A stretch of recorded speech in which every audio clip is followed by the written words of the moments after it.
महाराष्ट्र राज्य में 42,64,936 लोग होम क्वारंटीन में हैं। या तो ये मरीज हैं या फिर मरीज के कांटेक्ट में आए हुए लोग हैं जिनको क्वारंटीन किया गया है। मुंबई शहर की अगर हम बात करें तो 6,28,000 लोग होम क्वारंटीन में हैं। बहुत ही बड़ी संख्या है ये, यानी कि यहाँ की जनसंख्या के हिसाब से आप देखें जो कि 1.25 करोड़ है, तो उसमें से हर 100 में से जो 5 व्यक्ति हैं वो होम क्वारंटीन में हैं।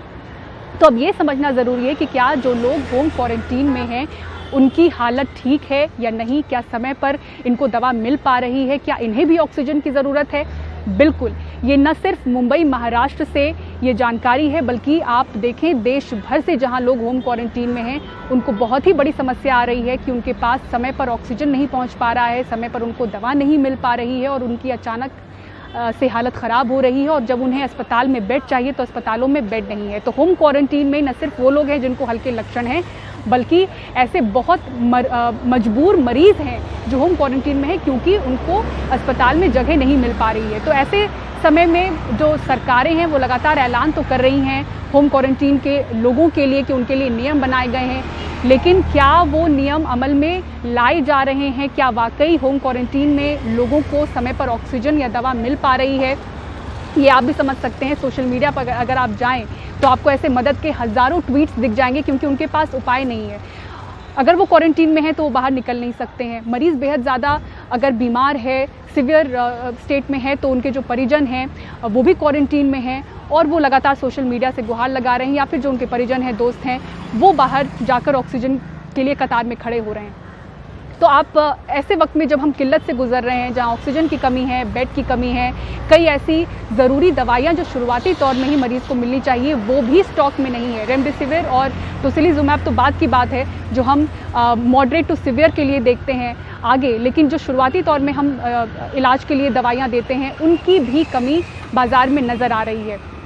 और ऐसी शिकायतें जो मरीज़ के परिजन हैं वो लगातार कर रहे हैं, भले सरकार ये माने ना माने कि स्टॉक में ऑक्सीजन या दवा है या नहीं है, लेकिन मरीज़ के परिजन लगातार इस तरह की गुहार सोशल मीडिया पर भी लगा रहे हैं। मीडिया को भी ऐसे कई कॉल्स आ रहे हैं मदद के, जहां हम भी मदद में सक्षम नहीं हो पा रहे हैं क्योंकि अस्पतालों में बहुत ही बुरी हालत है, ख़ासतौर से आईसीयू और वेंटिलेटर बेड्स को लेकर।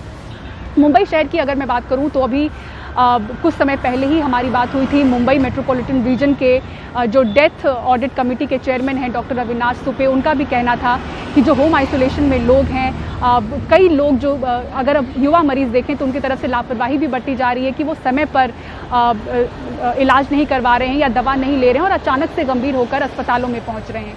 ऐसी भी संख्या लोगों की है जो मृत अस्पताल लाए जा रहे हैं होम आइसोलेशन से, या फिर अगर अस्पताल आए हैं तो इस गंभीर अवस्था में आए हैं कि कुछ समय के बाद ही उनकी मौत हो जाती है।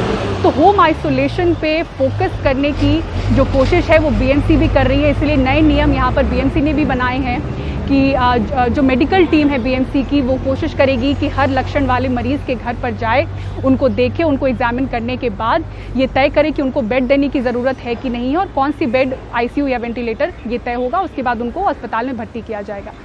ये अमल में लाना कितना मुश्किल है आप भी समझ सकते हैं। जब 90% से ज़्यादा आपके आईसीयू बेड और वेंटिलेटर बेड भर चुके हैं, अस्पतालों में जगह नहीं है, तो फिर आप इन मरीज़ों को जिनको वाकई अस्पताल की ज़रूरत है आप कैसे उनको बेड दिलवाएंगे। तो ये कहने की बातें होती हैं किस तरह से कोशिश हो रही है प्रशासन या सरकार की तरफ से होम आइसोलेशन के लोगों को राहत पहुंचाने की, लेकिन वो ज़मीन पर कितना हो रहा है ये आप भी समझ सकते हैं। तमाम तस्वीरें आप भी देख रहे हैं। ऐसे में जो कुछ मेडिकल एक्सपर्ट्स हैं उनसे मैंने बात की कि आखिर क्या करें ऐसे होम आइसोलेशन में लोग कि उनकी हालत गंभीर ना हो और ऑक्सीजन की या फिर अस्पताल की ज़रूरत ना पड़े। तो इसमें उन्होंने मेडिकल एक्सपर्ट्स का ये कहना है कि शुरुआती तौर पे मरीज़ अगर कुछ चीज़ें करें तो वो गंभीर अवस्था में नहीं जाएंगे और वो बहुत ही जल्दी ठीक हो सकते हैं।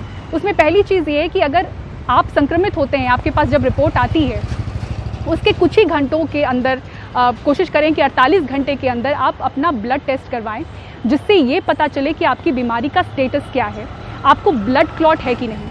ब्लड टेस्ट में भी जो अलग अलग टेस्ट हैं वो कौन से होंगे वो आपको आपके डॉक्टर बता सकते हैं, इसलिए आप लगातार संपर्क में रहें, ये बेहद ज़रूरी है। इंतज़ार ना करें कि आपको लक्षण दिखे तब आप अपने डॉक्टर को फ़ोन करें। 7वें दिन ये बेहद ज़रूरी है, मेडिकल एक्सपर्ट्स बताते हैं कि आपको चेस्ट का सीटी स्कैन ज़रूर करवाएं और ये सभी मरीज़ों के लिए आप अगर ये टेस्ट करवाते हैं तो उससे पता चलता है कि आपके लंग्स पर कितना असर पड़ा है। इस बार की जो बीमारी है सेकेंड वेव की, दूसरी लहर की, इस बार लंग्स पे बहुत ज़्यादा ये वायरस असर कर रहा है। पिछले साल के मुकाबले इस बार 40% असर ज़्यादा है। डॉक्टर्स भी ये लगातार मान रहे हैं। युवा मरीजों पर भी बहुत ज़्यादा उनके लंग्स पर ये प्रभाव कर रहा है। इसी वजह से आप देखें कि जो युवा मरीज़ हैं उनको भी ऑक्सीजन की या रेमडेसिविर की ज़रूरत पड़ रही है, वो भी ICU पर हैं।